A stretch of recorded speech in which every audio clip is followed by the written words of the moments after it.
चक्षुरुन्मीलितं येन तस्मै श्रीगुरवे नमः।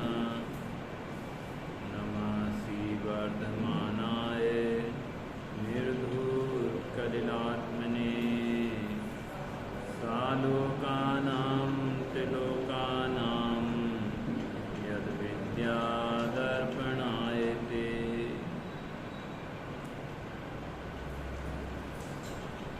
दस लक्षण पर्व का 5वां दिन है।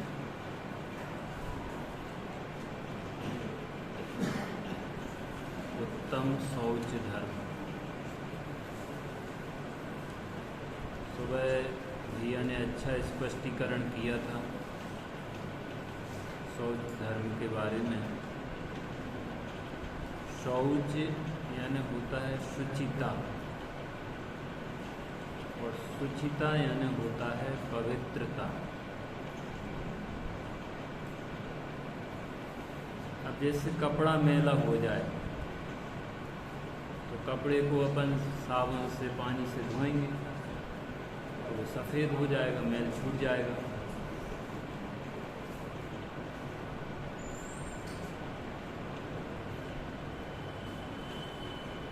ऐसे ही आत्मा किससे मैला होता है? बच्चों ने पढ़ा है, दिनचर्या पाठ पढ़ा। दिनचर्या क्या पढ़ा उसमें? आत्मा का ऐसे मलिन, हाँ बोला है, जोर से बोलो। शरीर से। आत्मा को पवित्र करने के लिए क्या करना चाहिए? हैं? पवित्र ही।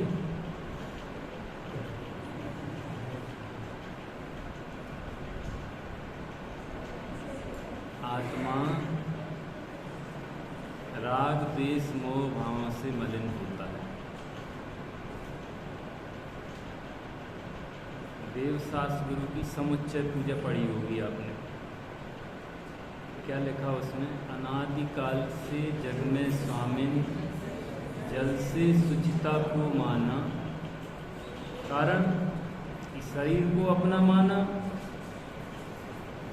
और शरीर की शुद्धि बाह्य शुद्धि कैसे हो जाती है?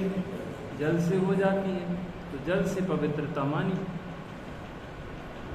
फिर आगे क्या लिखा?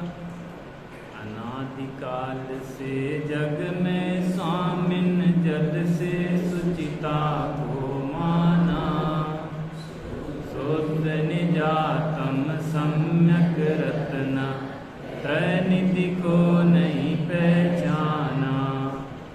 अब निर्मल रत्ना त्रय जल्ले श्री देव शास्त्र गुरु को ध्यान, विद्यमान श्री बीस तीर्थंकर सिद्ध प्रभु के गुण गाम।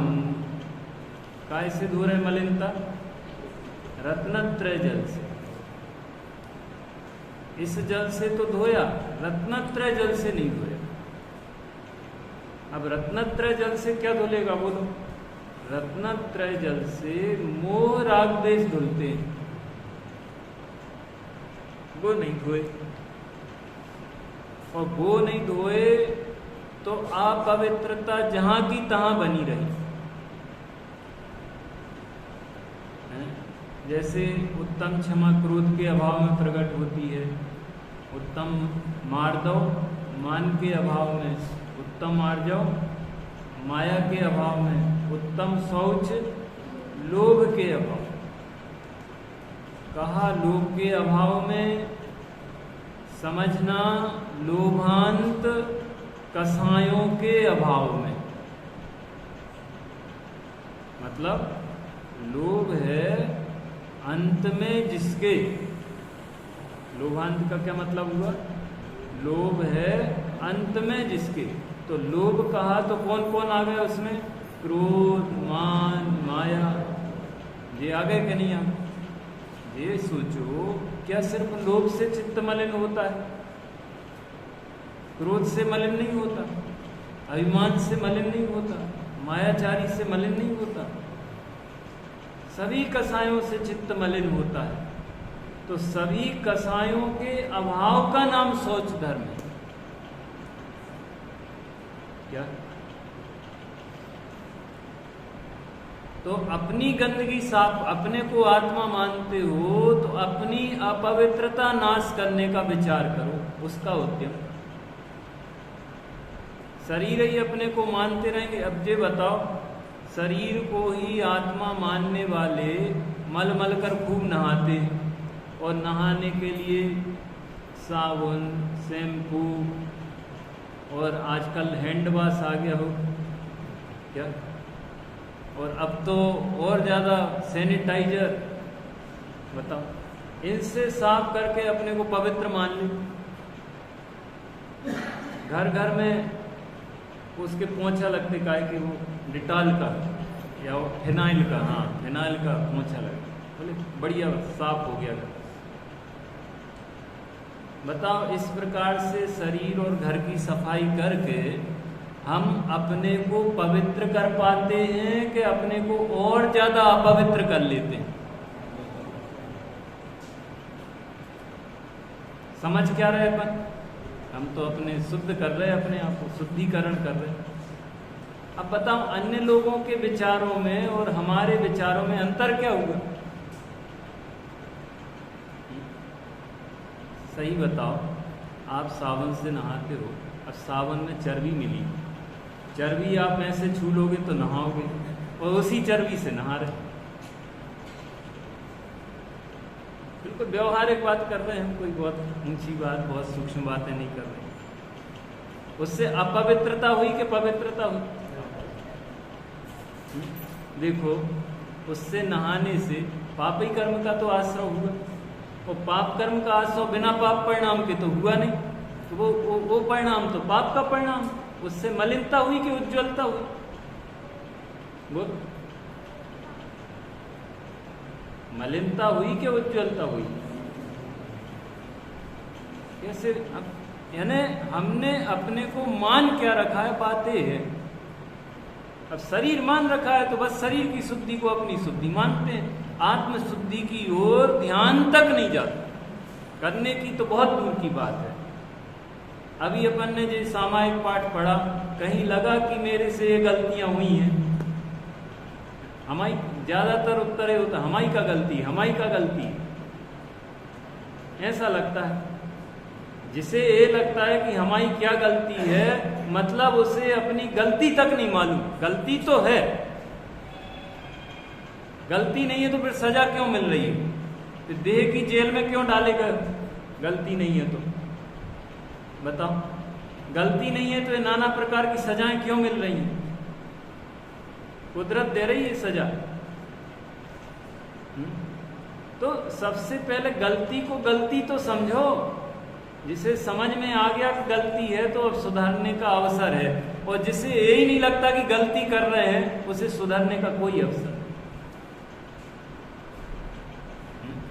नहीं। ये कसाएं गलतियां हैं, इनसे परिणाम मलिन होते हैं। कसायों से क्या होते हैं? परिणाम मलिन होते हैं, और धर्म धारण करने से परिणाम उज्जवल होते हैं। आज तक जो मोक्ष गए हैं वे 10 धर्मों को धारण करके गए हैं। 10 धर्मों की विराधना करके कोई मोक्ष नहीं गया। क्या बताइए? धारण करके गए कि विराधना करके गए? अब विचार करो, हम हर वर्ष 10 लक्षण पर्व मना रहे, परंतु धर्म धारण कर रहे कि नहीं कर रहे? कि धर्म धारण करने के नाम पर कुछ क्रियाएं कर लेते हैं और संतुष्ट हो जाते, बस हमने धर्म मना लिया, हमने पर्व मना लिया। अब रत्नत्रय को जल ही नहीं समझा, क्रोधादिक को मल ही नहीं समझा, तो अब कौन सा मल और कौन सा जल? इसे मल समझे, इसे जल समझे तो इससे धोएं। अब बोलो, ये जल कहाँ मिलता है? रत्नत्रय जल कहाँ मिलता है? हमें लाना है, बताओ कहाँ मिलेगा? अरे जल की उपमा दी है भाई, तुम सम्यक श्रद्धान करो, सम्यक ज्ञान करो, सम्यक आचरण करो, बस ये कसाएं धुल जाएंगी। वो कसाएं धुल जाएंगी तो चित्त पवित्र हो जाएगा। एक हर जगह हम कहीं जाते तो एक बात करते हैं, देखो अपने मन की बात बताना, हमारी पूछी हुई नहीं, जो आपके मन में आए वो कहना, है ना, जो सही हो वो कहना। 10 लक्षण पर्व के दिनों में आप प्रक्षाल पूजन स्वाध्याय करते हो तो अन्य दिनों से अच्छा लगता है कि नहीं लगता? कुछ गुड फीलिंग होती है ना? सही बताओ, होती है? अब हमारा प्रश्न है कि क्यों होती? आप नहीं होगा तो फिर हम देंगे जवाब, आप अपना जवाब दो, क्यों होती गुड फीलिंग? है किसी के पास जवाब? हाँ बोलो, मालूम है क्यों होती, वो हम बता रहे हैं। होती आपको बताएंगे हम क्यों होती।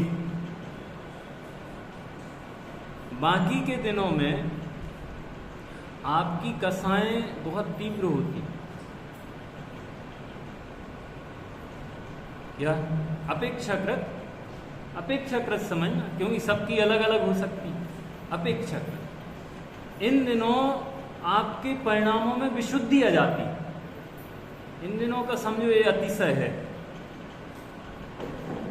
इन दिनों में आपके परिणामों में क्या आ जाती है?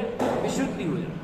तो कसाय मंद होती है, इसके कारण आपको गुड फीलिंग होती। किसके कारण?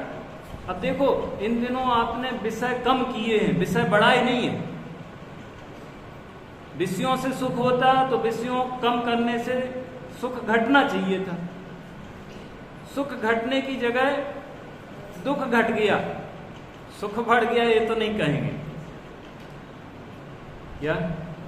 जैसे कोई सिर दुख रहा हो, थोड़ी सी बाम लगा दी तो थोड़ी देर क्या मिला? आराम मिला, सिर दर्द ठीक नहीं हुआ परंतु थोड़ी रिलीफ मिली। तो आपके थोड़े विषयों की इच्छा शांत हुई, थोड़ी कसाएं शांत हुई, इसके कारण आपको गुड फीलिंग हुई। और विश्वास ना हो तो अन्य दिनों में ऐसा करके देख लेना, उस समय भी गुड फीलिंग होगी। क्या? अन्य दिनों में अनाप शनाप खाना पीना रहता है, अनाप शनाप खाने पीने से शरीर भी बिगड़ता है, मन भी बिगड़ता है, और मन बिगड़ता है तो मन में परिणाम भी वैसे आप अच्छा गरिष्ठ भोजन कर लो, अब आप चाहो कि हमें काम से बच जाए, काम समझ गए,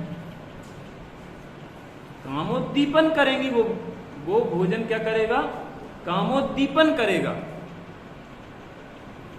इसलिए तत्वार्थ सूत्र जी में ब्रह्मचर्य की भावनाओं में गरिष्ठ रस को त्याग करने को कहा। क्या आप कहोगे एक द्रव्य तो दूसरे द्रव्य का कर्ता है नहीं? अरे भाई, एक द्रव्य दूसरे द्रव्य का कर्ता नहीं है, परंतु पुद्गल और जीव की पर्यायों में परस्पर निमित्त नैमित्तिक संबंध है। कौन सा संबंध? निमित्त नैमित्तिक संबंध है। तो ख्याल, ये बात क्यों बताई कि इन दिनों अच्छा क्यों लगता है कि कारण समझ में आ जाए तो उस कारण को आप अंगीकार करोगे और वृद्धिंगत करोगे। तो यदि इस कारण, जो कारण हमने बतलाया, उस पे आपको विश्वास हो गए तो इस तरफ और ज्यादा ढलो। क्या? सिर्फ 10 लक्षण में नहीं भाई, कमाई कब करना? 10 दिनों में क्या पूरे साल भर? कमाई कब करना? 10 दिन के पूरे साल भर? अरे बताओ भाई, बनिया हो, पूरे साल भर करना। तो अब कमाई का अर्थ समझो, कमाई क्या? अब धन को कमाई समझते हो तो सुबह अपन ने चर्चा करी थी, कहाँ गए वे चक्री, कहाँ गए वे श्री कृष्ण, और कहाँ गई वो श्री कृष्ण की द्वारका, कहाँ गई बोलो? अपना क्या रहेगा? आपके सामने कितने लोग निकल गए? अभी यानी निकलते ही रहते हैं, परंतु कोरोना में तो ये बातें और देखी हैं आपने, कहाँ चले गए और उनका धन कहाँ चला गया, साथ में गया। परंतु उन परिणामों से धन कमाने के जो नाना प्रकार के परिणाम उनने किए, छल के, लोभ के, उन परिणामों से जो कर्मों का आश्रय किया वे साथ में गए कि नहीं गए। कोई जीव ने धर्म की साधना आराधना करी तो शांत चित्त था, दृढ़ सिद्धांत था, तो वो साथ में जाएगा कि नहीं जाएगा, उसकी कमाई तो वो है। गमाई को कमाई मान रहे, कारण ये अपने को शरीर मान। कोई कसाई है, उस कसाई के बड़ा भारी स्लेटर हाउस, कसाई खाना बहुत, समझो हजारों पशु एक साथ कट जाते हैं और उनका विदेश में निर्यात होता है। विदेश में इनकी कितनी कीमत होगी विचार करो। वहाँ तो अपने यहाँ जो चीज़ सस्ती है वहाँ वो बहुत महंगी। आपके यहाँ 1,00,000 1.5 लाख बड़े होंगे, वहाँ 1,00,000 1.5 लाख कुछ कीमत नहीं। समझो 10,000 10 रुपये, इस टाइप के हैं वहाँ की मुद्रा के। तो अब वो मांस का निर्यात करता है और उसकी बहुत ज़्यादा आमदनी। अब हम आपसे प्रश्न कर रहे हैं कि उसकी आमदनी बढ़ रही है कि आमदनी हो ही नहीं रही? आमदनी बढ़ रही है कि पाप की आमदनी बढ़ रही है? आमदनी तो लाभ को कहते ना, तो लाभ हो रहा कि हानि हो रही? ये स्थूल दृष्टांत है, इसलिए जल्दी समझ में आ गया। जैन है, जैनों को अलग ही देखेगा कि उसमें हानि हो। अब इसको अपने पे घटाओ, आपका चित्त विकृत हो रहा है, आपका चित्त मलिन हो रहा है। हमारे साथी उदाहरण देते कि जैसे पानी में शांत जल है और शांत जल में आप पानी में कंकड़ी डाल दो, तो कंकड़ी डाल दोगे तो क्या होगा? लहरें उठेंगी। अब उसमें आप अपना चेहरा देखोगे तो कैसा दिखेगा बताओ? और शांत जल में देखोगे तो शांत जल में आपका चेहरा स्पष्ट दिखाई देगा। क्या? तो ये परिग्रह के कारण मन में चंचलता रहती है, ये शास्त्र का बात। परिग्रह के कारण मन में क्या होती है? चंचलता, यानी हमारे उपयोग में चंचलता रहती है। और चंचलता होने के कारण हम अपना स्वयं का रूप नहीं देख पाते, हमें खबर ही नहीं हम कौन है। और अपने को शरीर या पर्याय मात्र मानने का दुष्परिणाम क्या होता है? जहां है हमारी हानि वहां लगता है लाभ, और जहां है लाभ वहां दिखती है हानि। इसका नाम मिथ्यात्व है। विपरीत दिखने का नाम मिथ्यात्व। ऐसा दिखता है वो। अभी आपने प्रतिक्रमण किया, आपको थोड़ा अच्छा लगा हो, लगा कि नहीं लगा? थोड़ा अच्छा लगा हो, बताओ अच्छा लग रहा तो समझो, समझने की कोशिश करो कि अच्छा है कहाँ।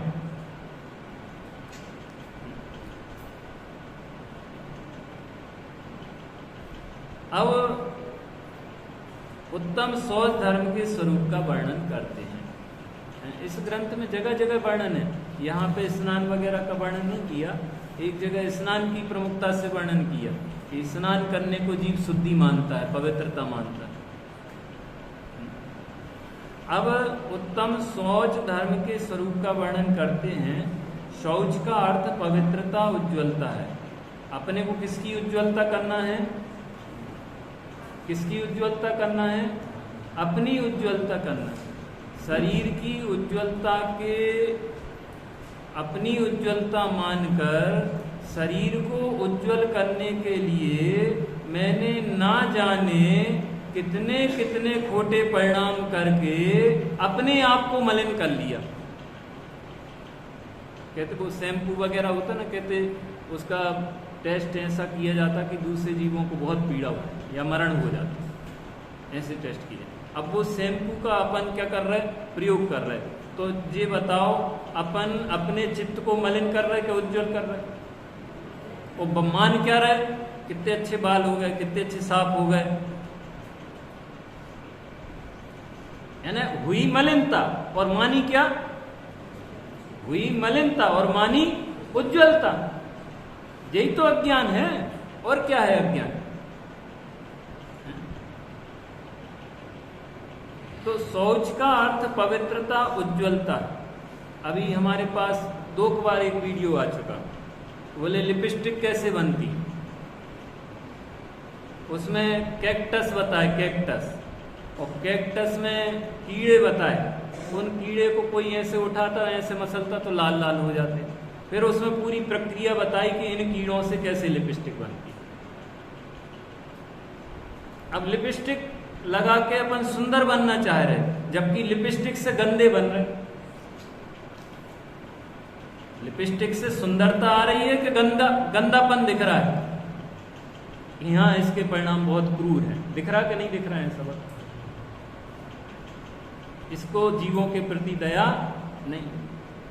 अब वो कुछ अच्छी लिपस्टिक आती होंगी बिना जीवों की हत्या के, वो अलग बात है, परंतु ऐसे उत्पादों का हम प्रयोग कर रहे हैं तो अपना वर्तमान तो खराब कर ही रहे हैं, भविष्य भी खराब कर रहे हैं, परलोक भी बिगाड़ रहे हैं।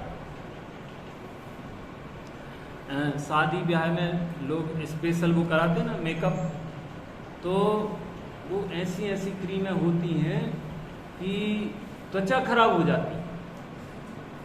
कई लोगों को तो बिल्कुल सूट नहीं करती। अब इन लोगों को मालूम है, हाँ कह रही सब नहीं, बिल्कुल सच्ची बात। बुढ़ियां हो जाएं और जाने क्या क्या हो जाए, और बनती कैसे हैं, उनकी गहराई में जाओगे तो आंखें खुल जाएंगी। अब इन चीजों से हम शुद्ध बनेंगे कि अशुद्ध बनेंगे, ये विचार करो। हमेशा एक बात रोज उठ के विचार करो, मैं आत्मा हूं। ऐसा विचार रोज विचारो, मैं आत्मा हूं, और फिर देखो कि ये मलिन कर रहा है कि उज्जवल कर रहा है, तब दिखाई देगा। अपने को शरीर मानोगे तो ये सब दिखाई देगा ही नहीं, उल्टे ये बातें पागलों की बात लगेंगी। कहाँ की बात कह रहे? हम वो वक्रता की बात कहते हैं ना, वक्रता से पैसा नहीं आता, वक्रता से पाप आता है। दूसरे लोगों के सामने ये बात कहेंगे भी हमें पागल समझेंगे। आप लोग कद्रदान हो तो इस बात की कद्र कर रहे हैं, नहीं तो वे पागल समझेंगे। कहाँ का पागल आ गया, कहाँ की बातें कर रहा है, कौन से जमाने में रहता है। अब क्योंकि आप आगम पढ़े हो तो आपको अच्छी लग रही, सुहा रही, एक पात्रता है, परंतु इतना मात्र पर्याप्त नहीं।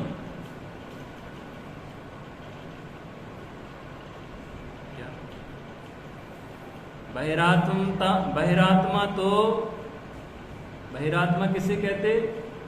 जो आत्मा के बाहर आत्मा मानता हो उसका नाम बहिरात्मा। सीधी सी परिभाषा क्या? बहि आत्मा, बाहर आत्मा देखे उसका नाम। तो शरीर में आत्मा देखता है तो बहिरात्मा हो गया ना।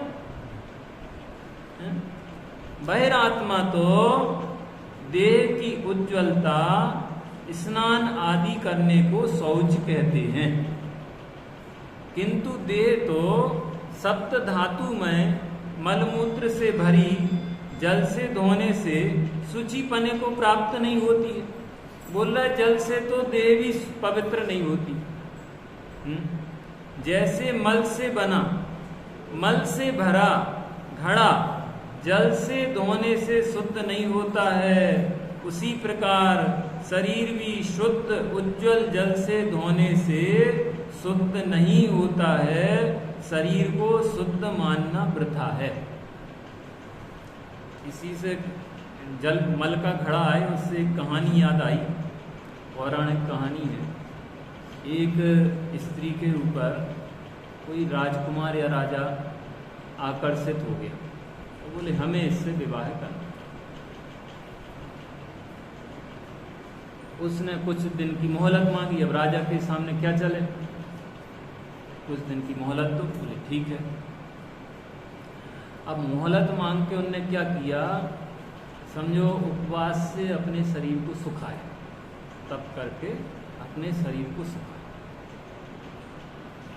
तो तप किया तो शरीर तो कांटे जैसा हो गया, मांस सूख गया, अब रूप कहाँ गया।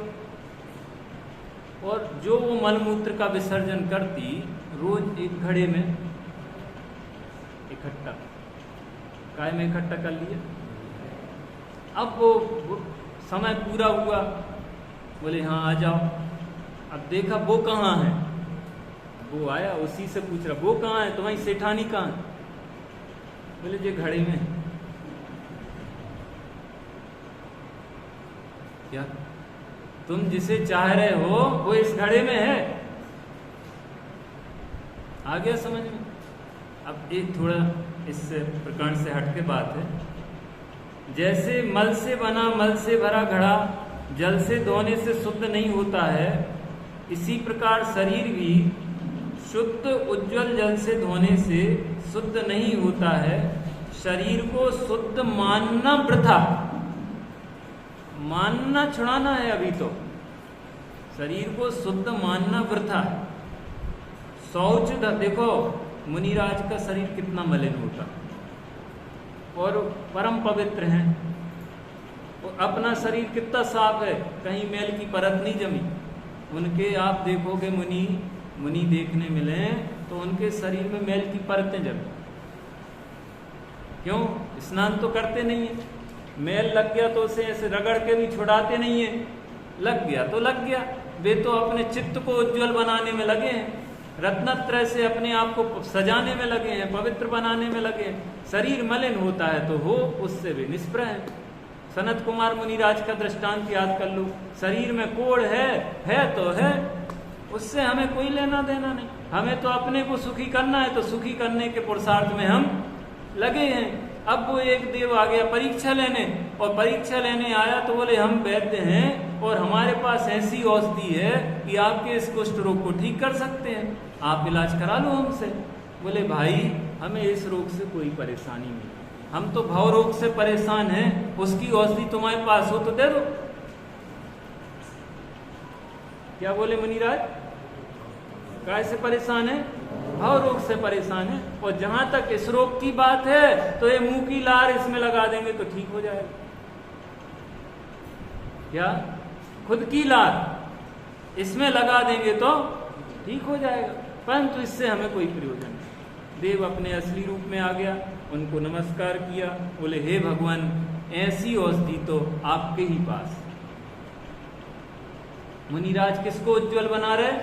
अपने आत्मा को उज्जवल बना रहे। और शरीर कैसा हो रहा? शरीर मलिन हो रहा, उसकी ओर ध्यान ही नहीं, उपेक्षा है उसकी ओर। इस सीखो पवित्रता कैसे लाई जाती। शौच धर्म तो आत्मा को उज्जवल करने से होता है। क्यों भाई? 10 लक्षण पर्व चल रहे, दुकान में आपको उतावली नहीं होती कि मंदिर चले जल्दी? स्वाध्याय का टाइम, भक्ति का टाइम हो गया, स्वाध्याय का टाइम हो गया, बड़े सोते सोते से आते, आधे लोग भर आते आगे। कम से कम इन दिनों में तो संयम रखो, समय का संयम। शौच धर्म तो आत्मा को उज्जवल करने से होता है। किसको उज्जवल करने से? और आत्मा कैसे उज्जवल होता है? आत्मा कैसे उज्जवल होता है? जब तक बोलोगे नहीं हम पूछते रहेंगे, जोर से बोलो। रत्नत्रय से उज्जवल होता है। रत्नत्रय कैसे प्रकट होता है? सम्यक सद्धान करने से, है ना, सम्यक ज्ञान करने से, और चारित्र कसायों का परिहार करने से।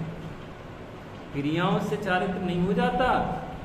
कैसे होता है चारित्र? कसायों के परिहार से चारित्र होता है, और कसायों का परिहार होता है तो बाहर अमुक प्रकार की क्रियाएं होती हैं। क्या? ये क्रियाएं तो नैमित्तिक हैं, अंदर के परिणाम की उज्ज्वलता को बतलाने वाली, परंतु क्रिया मात्र सुधार लो तो चारित्र हो गया, ऐसा नहीं है। आया ख्याल? शौच धर्म तो आत्मा को उज्जवल करने से होता है। क्यों बेटा, अब समझ में आया? आत्मा में भी मलिनता होती। कौन सी मलिनता होती? कसायों की मंदिर, है ना। जो पवित्रता कही है वो स्वरूप बताया है, शक्ति बतलाई है। क्या? क्रोध मान माया रहितो, क्रोध मान माया लोभ रहितो, हम सूत्र पढ़ा ना, ये शक्ति बतलाई है। ये व्यक्ति में ऐसा नहीं है। यदि व्यक्ति में ऐसा हो तो सिद्ध भगवान और हम में पूज्य पूजक का भेद नहीं रहेगा। क्या वे पूज्य हैं कि नहीं है और हम पुजारी हैं कि नहीं है? ये भेद क्यों है? ये भेद क्यों है? कि उनने जैसी शक्ति है वैसा व्यक्त कर लिया है, और हम में शक्ति तो ऐसी ही है, परंतु हमारी व्यक्ति में अभी क्रोध मान माया लोभ हो रहे हैं, और प्रत्यक्ष को प्रमाण की क्या आवश्यकता? मनपसंद चीज नहीं मिलती तो गुस्सा आती कि नहीं? क्यों बेटा गुस्सा आती है? तो किससे आती है वो गुस्सा? शरीर को क्या आत्मा को? शरीर को आती है?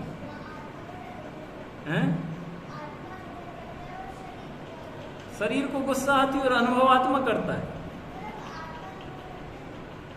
अनुभव आत्मा करता है, आती गुस्सा शरीर को है, आत्मा को ही आती है। अच्छे बच्चे हैं, अच्छे पढ़ते हैं, कम से कम जवाब दे। बोलो किससे आती गुस्सा? गुस्सा किससे आई? शरीर को आई कि आत्मा को आई? शरीर को आई तो हम कहेंगे मुर्दे को क्यों नहीं आ रही? सब मिला के जला रहे हैं, सब मिला के जला रहे बेचारे को, परंतु उसे गुस्सा ही नहीं आ रही। और आपको जरा सी आग ही लगा देंगे तो अकल नहीं है क्या? बोलो गुस्सा आ जाएगा। तो गुस्सा किस क्यों हुई है? प्रत्यक्ष को प्रमाण की क्या आवश्यकता? गुस्सा तो अपने को आई ना, और उनको गुस्सा नहीं आती, इसलिए वे भगवान है। अपन संसारी क्यों है? कि अपने को गुस्सा आती है, अपने को अभिमान होता है, मायाचारी होती है, लोभ होता है। ये बताओ दुकान में दिन भर लगे रहते हो, सिर फोड़ी करते हो, क्यों करते हो? बिना लोभ के करते हो। लोभ नहीं है बिल्कुल, लोभ ही के कारण तो कर रहे हो, और काय के कारण कर रहे हो? तो लोभ के कारण कर रहे हैं, यानी मलिनता है कि नहीं है? और मलिनता है तो धोना है कि नहीं धोना? और बिना धोए उज्जवल हो जाओगे क्या? ये तो प्रश्नों की श्रृंखला आ जाती है एकदम। शौच धर्म तो आत्मा को उज्जवल करने से होता है। आत्मा लोभ से, अब देखो सदा सुखदास जी अपनी भाषा में कह रहे, अभी तो हमने बोला आत्मा लोभ से, हिंसा से अत्यंत मलिन हो रहा। काय से मलिन हो रहा? अब लोभ से, अब वाक्य पूरा करो। आत्मा क्रोध से मलिन हो रहा है, आत्मा मान से मलिन हो रहा है, मायाचारी से मलिन हो रहा है, लोभ से मलिन हो रहा है। अब लिखा है हिंसा से अत्यंत मलिन हो रहा है। इस वाक्य को पूरा करो। हिंसा से मलिन हो रहा है, झूठ से मलिन हो रहा है, चोरी से मलिन हो रहा है, अब्रह्म से मलिन हो रहा है, और परिग्रह से क्या हो रहा है? उसे तो हम अपनी शान समझ रहे,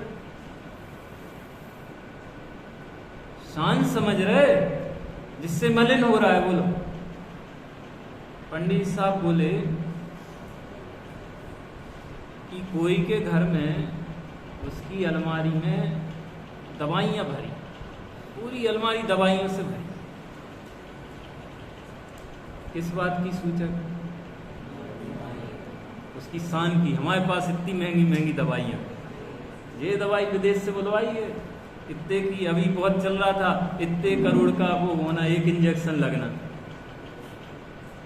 ये शान की बात है। बोलो इतनी महंगी महंगी दवाइयां हैं, ये शान की बात। हमारे इलाज में तो 5 लाख खर्च हुए हैं, कितने शान की बात है बता? शान की बात है? नहीं है। काय की बात? किसकी सूचक है? रोग की सूचक। जितनी ज्यादा दवाई है उतना ज्यादा। अच्छा ये बताओ, हमारे घर के सुख संसाधन, अच्छे से सुनना, अच्छे से जवाब देना, हमारे घर के सुख संसाधन हमारी शान के सूचक हैं क्या? हैं? काय के सूचक हैं? हमारी विषयाधीनता के सूचक।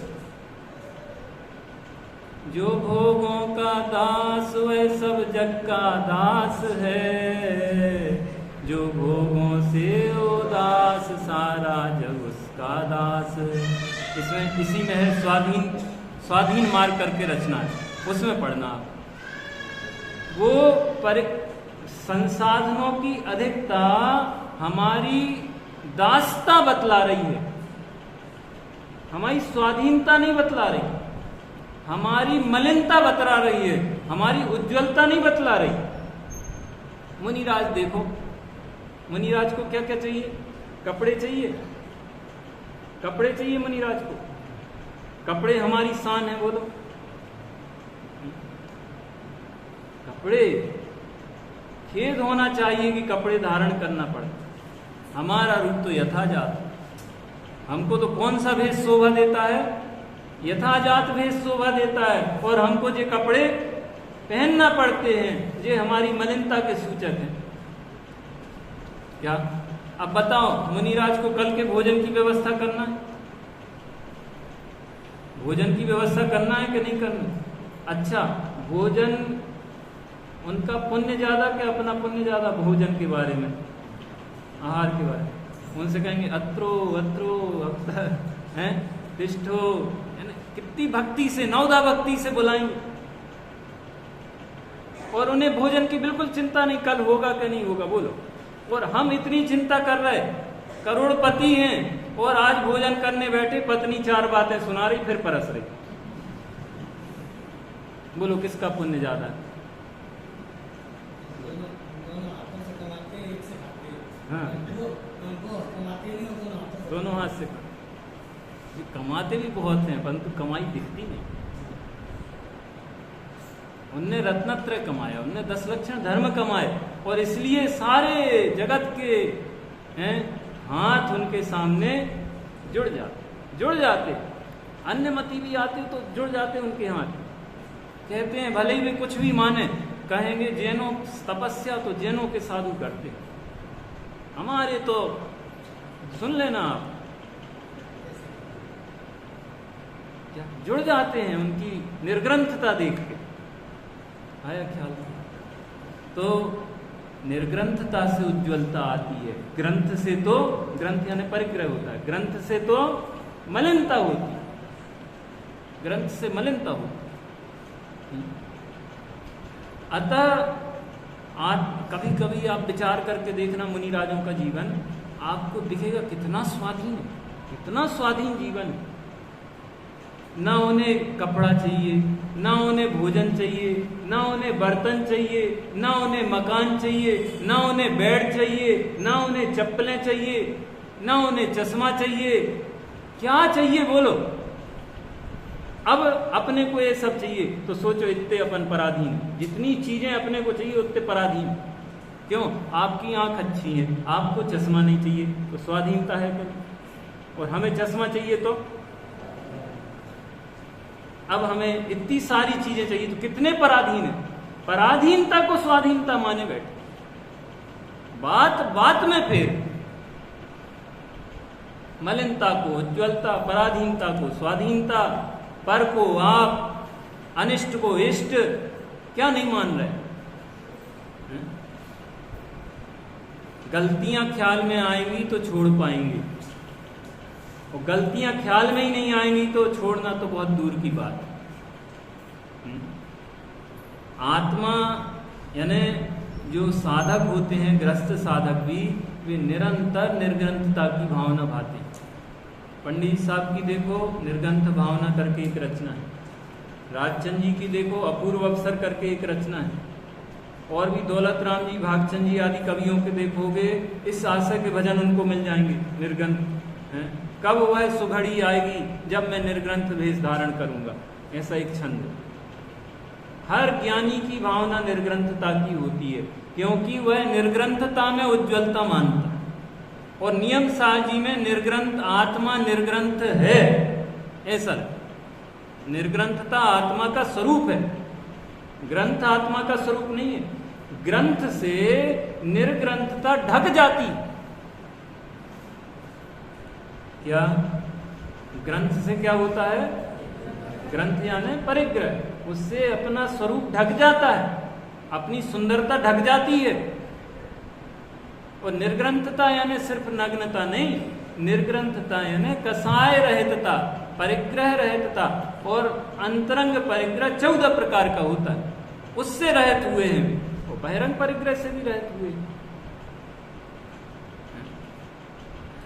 अतः आत्मा के लोभ मल का अभाव होने से शुचिता होगी। लोभ का अभाव लिखा, देखो गुणस्थान परिपाटी में देखें तो सबसे आखिर में लोभ का अभाव होता है।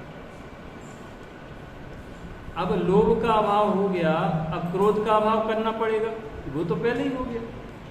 मान का अभाव करना पड़ेगा, पहले ही हो गया। लोभ का कहाँ है ना, तो समस्त कसायों का समझ लेना, सिर्फ लोभ का नहीं समझना।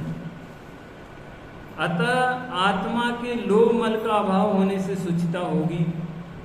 जो अपने आत्मा को देह से भिन्न, ज्ञानोपयोग, दर्शनोपयोगमय, अखंड, अविनाशी, जन्म जरा मरण रहित, 3 लोक वर्ती, समस्त पदार्थों का प्रकाशक, सदा काल अनुभव करता है, ध्याता है, उसे शौच धर्म होता है। क्योंकि पवित्र को ध्याने से परिणामों में भी क्या आती है? पवित्रता आती है। अब कहेंगे आत्मा पवित्र है, शुद्ध आत्मा पवित्र है, ख्याल में आए ना? उस पवित्र आत्मा को ध्याने से पवित्रता आती है। अब ध्याने का मतलब समझो। एक अनगढ़ पत्थर प्रतिमा बनाने के लिए आया। क्या कहा? अनगढ़ पत्थर समझ गए? नहीं समझे? अनगढ़ यानी जिसमें से अभी प्रतिमा निकली नहीं है, परंतु काय के लिए लाया गया है? अब उसमें प्रतिमा है कि नहीं है, तो पूजने लगो। प्रतिमा है तो पूजने लगो, और नहीं है तो कहां से आएगी? हम तो दोनों में प्रश्न कर रहे हैं, सही निर्णय आप करो। आप हाँ कहो तो जे प्रश्न है, ना कहो तो जे प्रश्न है। क्या प्रतिमा है तो फिर पूजने लगो, नहीं है तो कहां से आ गई? तो बात तो अनेकांश से बनेगी कि उसमें प्रतिमा है भी, परंतु निकालना पड़ेगी। क्या अब मैं शुद्ध हूं भी और शुद्धता निकालना पड़ेगी। कैसे निकलेगी? कि वहां पे पत्थर छांटेगा कारीगर। कौन सा कारीगर छांटेगा? जिसे अभी प्रतिमा दिख रही है। जिसे अभी प्रतिमा नहीं दिख रही वो नहीं छांटेगा, वो तो नाक तोड़ देगा, कान तोड़ देगा, उंगलियां तोड़ देगा। क्या जिसे दिख रही है वो अच्छी मोटी हथौड़ी से और छेनी से अच्छे ऐसे पत्थर छांटेगा। फिर मोटी छेनी से छांटने के बाद फिर वो पतली छेनी लेगा, छोटी सी हथौड़ी लेगा। अब हथौड़ा से काम नहीं चलेगा, अब छोटी। ए भैया जरा यहाँ सावधानी से, यहाँ नाक है, यहाँ नाक है, यहाँ जरा सावधानी से। क्या कह रहे? ख्याल में आ रहा ना? और फिर धीरे धीरे प्रतिमा निकल आएगी। कहां से निकली? अनगढ़ पत्थर में से। तो थी क्या नहीं थी तभी तो निकली ना।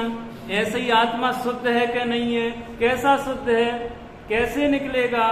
ऐसे निकलेगा। पहले तुम उसे देखो कलाकार की तरह, इसके लिए कहा तुम शुद्ध हो। परंतु जो बाहर के ऊपर के पत्थर हैं उनको प्रतिमा नहीं मान लेना, उनको निकाल लेना।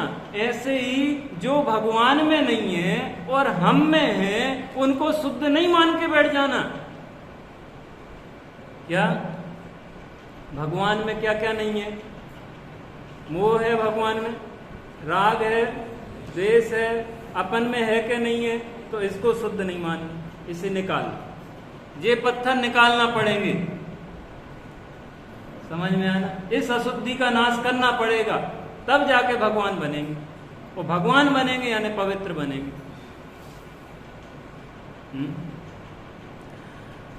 जो अपने आत्मा को देह से भिन्न, ज्ञानोपयोग, दर्शनोपयोग में अखंड, अविनाशी, जन्म जरा मरण रहित, तीन लोकवर्ती समस्त पदार्थों का प्रकाशक सदा काल अनुभव करता है, ध्याता है, उसे शौच धर्म होता है। क्या अपने यहाँ जो सभाएं होती हैं, ज़्यादातर सभाओं में निश्चय नए प्रधान कथन हो चलते हैं, तो प्रमाण के कथन से अपरिचित रह जाते हैं जो सिर्फ सुनते हैं और अभ्यास नहीं करते उनको। वक्ता तो जानता है किस विवक्षा से कह रहे, अब श्रोता कई बार नहीं समझ पाता तो वो कुछ के कुछ मान के बैठ जाता। तुझे प्रमाण की तरफ से दोनों बातें बता रहे, शुद्ध है तो कैसा है और अशुद्ध है तो कैसा। अब अशुद्धि की खबर ही नहीं है तो बस स्वाध्याय भी चल रहा है और अशुद्धि भी जहां के तहां है, उसका खेद ही नहीं है। क्या खेद नहीं है, निकालने की भावना नहीं है। सच्चे साधक को इस अशुद्धि को निकालने की भावना निरंतर वर्तती, निरंतर उसे खेद वर्तता है। अरे व्यापार कर रहा है, खेद वर्त रहा, कब छूटे। और ये व्यापार कर रहा है, कैसे बढ़े। दोनों भावनाओं में अंतर है कि नहीं। एक क्या सोच रहा, एक क्या सोच रहा, कब छूटे, और एक क्या सोच रहा, कैसे बढ़े। ये सदाशिवदास जी ने टीका लिखी, ये राजा के खजांची थे। क्या राजा के खजांची थे। उस समय भी सैलरी बढ़ाने का प्रावधान था, तो एक विशिष्ट समय के बाद सैलरी बढ़ जाती थी, उसके लिए निवेदन देना पड़ता था, ऑटोमेटिक नहीं बढ़ती थी। आज तो आपका बाबू बढ़ा के दे देगा, आज से बढ़ रही है तो आज से बढ़ा के दे देगा। बाबू वगैरह आप लोगों को देते होंगे ना तनख्वाह, तो वो तनख्वाह देते तो आपका 1 साल हो गया, सैलरी बढ़ के आ जाएगी। कोई सरकार की ओर से कोई महंगाई भत्ता मिला है या कुछ मिला है तो बढ़ के मिल जाएगा, आपको कुछ नहीं करना पड़ेगा, निवेदन नहीं देना पड़ेगा। उस समय निवेदन देना पड़ता था। तो ऐसे ही राजा की नज़र में आ गया, अरे इनकी सैलरी बढ़ी नहीं, इनकी तनख्वाह जहाँ के तहाँ, और इन लोगों की इतनी ज़्यादा हो गई। बोले इनकी तनख्वाह बढ़ाओ। बुलाया सदाशिवदास जी को, आपकी तनख्वाह बढ़ा रहे। 8 रुपये महीने की नौकरी करते थे। कितने रुपए? 8 रुपये महीने की नौकरी करते हैं। तो क्या बोले राजा से, महाराज आप हमारी तनख्वाह मत, तनख्वाह बहुत है। क्या बोले? तनख्वाह तो अच्छे से चल रही है, अजीब का कोई कमी नहीं है। आप हमारे प्रसन्न हो तो हमारे काम के घंटे घटा दो। क्या घटा दो? काम के घंटे। क्यों भाई? ताकि हम स्वाध्याय ज्ञानाभ्यास कर सकें। ज्ञानाभ्यास तो करते ही थे, और ज्यादा समय मिल सके ज्ञानाभ्यास के। अब आज आप रिटायर्ड हो गए, अब खाली हो गए, अब कौन सा व्यापार शुरू करें? क्या चिंतन चल रहा? सरकार ने आपको रिटायर्ड कर दिया और आप क्या सोच रहे हैं, अब कौन सा व्यापार शुरू करें? बताओ, ये कौन सा चिंतन है? जी बताओ, कौन सा सिद्धांत है? किस प्रकार के विचार हैं? कहाँ सुख दिख रहा है, कहाँ समृद्धि दिख रही है? सही बताओ, निर्ग्रंथ साधु समृद्ध दिखते हैं कि अंबानी समृद्ध दिखता है? बताओ। यदि निर्ग्रंथ साधु आपको समृद्ध दिख रहे हैं तो हम शाबाशी देंगे कि आपको हाँ थोड़ा लगा है कि हम आत्मा हैं। और आपको अंबानी समृद्ध दिखता है तो समझो कहते ही हो लग तो बाहर ही धन रहा, बाहर ही समृद्धि दिख रही। इसी का नाम बहिरात्मा है। बहिरात्मा इसका नाम। समृद्धि बाहर दिख रही, लाभ बाहर दिख रहा, हानि बाहर दिख रही, सब कुछ बाहर दिख रहा। मन को मायाचार लोभ आदि से रहित उज्ज्वल करने से शौच धर्म होता है। अब देखो मायाचार भी बोल दिया। जिसका मन काम लोभादि से मलिन हो रहा है उसे शौच धर्म नहीं होता है। धन की ग्रद्धता, धन की ग्रद्धता व अति लंपटता का त्याग करने से शौच धर्म होता है। बोले साहब हम तो ग्रस्त हैं, अब कैसे शौच धर्म धारण करें? कि भाई ग्रस्त हो तो मर्यादा तो कर ही सकते हो, परिग्रह की मर्यादा तो कर ही सकते हो, परिग्रह एकदम नहीं त्याग पा रहे तो, और परिग्रह त्याग की भावना रख सकते हो, परंतु वो ना भावना है ना परिमाण की भावना है। अब बोलो क्यों नहीं है? अब ये धन की ग्रद्धता और अति लंपटता की बात आई तो थोड़ा एक दृष्टांत और देते। एक व्यक्ति था, बरसात के दिन थे और नदी में पूर आया हुआ था, तो वो नदी के किनारे बैठकर, पूर आता है तो क्या होता है, कूड़ा करकट सब बह के नदी में आ जाता है, हवाएं भी साथ में चलती हैं तो पेड़ भी टूट जाते हैं, वो पेड़ के बड़े बड़े तने भी बड़ी नदी में बहते हैं। तो वो लकड़ियां उसमें बह बह के आ रही थी नदी में, और वो व्यक्ति क्या कर रहा था, उन लकड़ियों को इकट्ठा करके ढेर बना रहा था। अब वहां से राजा रानी वगैरह निकले, उन्होंने देखा अरे हमारे राज्य में इतना दरिद्र व्यक्ति कि ऐसी बरसात हो रही है और ऐसी बरसात में भी ये लकड़ियां इकट्ठी कर रहा, जरूर ये बहुत दरिद्र है। दया आई, बोले चलो भाई बुलाओ उसको, दरबार में बुलाओ। दरबार में बुलाया, बोले भाई तुम ये सब काम क्यों कर रहे, ये लकड़ियां इकट्ठी क्यों कर रहे नदी में बह के आने वाली? बोले साहब हमारा एक बैल है, उस बैल की जोड़ी बनाने के लिए ये लकड़ियां इकट्ठी कर। काय के लिए? बैल की जोड़ी बनाना। बोले अच्छा, तो अपने कर्मचारियों को आदेश दिया, जाओ इसको अपनी गौशाला में ले जाओ और इसको जो बैल पसंद आ जाए तो दे दो। कर्मचारी गौशाला में ले गए। गौशाला समझते, जहाँ गाय बांधी जाती, बहुत मात्रा में गाय रहती हैं, बहुत ज़्यादा, तो गौशाला में ले गए। और राजा की गौशाला, बोलो कौन सी नस्ल की कमी होगी, अच्छी अच्छी नस्ल की गायें, अच्छी अच्छी नस्ल के बैल। वो सारा घूम घाम के वापस राजा के पास आ गए। बोले मिल गया? ये तो समझे ले लिया होगा इसने, अब तो खुश हो? बोले नहीं साहब हमारे बैल की जोड़ी नहीं मिली। क्या बोला? हमारे बैल की जोड़ी नहीं मिली। तो अब राजा को उत्सुकता हुई, बोले बताओ तुम्हारा बैल कैसा है, देखें, हम ढूंढ के देंगे वैसा। चलो बताओ। अब वो अपने घर ले गया महाराज को, महाराज को घर ले गया, फिर एक हाल का दरवाजा खोला, हाल के दरवाजे को देखा तो राजा की आंखें चकाचौंध। क्या था वहां पे कि हर प्रकार के प्राणी के जोड़े थे, उनकी मूर्तियां, समझो घोड़ा, हाथी, शेर, सबके जोड़े। और ऐसे वैसी मूर्तियां नहीं थी, रत्न जड़ित। कैसी मूर्तियां थी? रत्न जड़ित। अब वो महाराज को ले गया, एक मूर्ति कपड़े से ढकी, उस कपड़े को उघाड़ा और बोले महाराज इसकी जोड़ी चाहिए। क्या था? एक बैल था, कौन सा? रत्न जड़ित। अब उसे दूसरा रत्न जड़ित बैल बनाना था, इसके लिए इतनी मेहनत करना। उसका नाम था लुब्ध दत्त। सेठ था, वो दरिद्र नहीं था, पर उस सेठ का नाम क्या था? लुब्ध दत्त। समझो मन में ग्लानि आ गई उसके प्रति। ओहो, इतना धन है और इतना लोभ, इतना लोभ।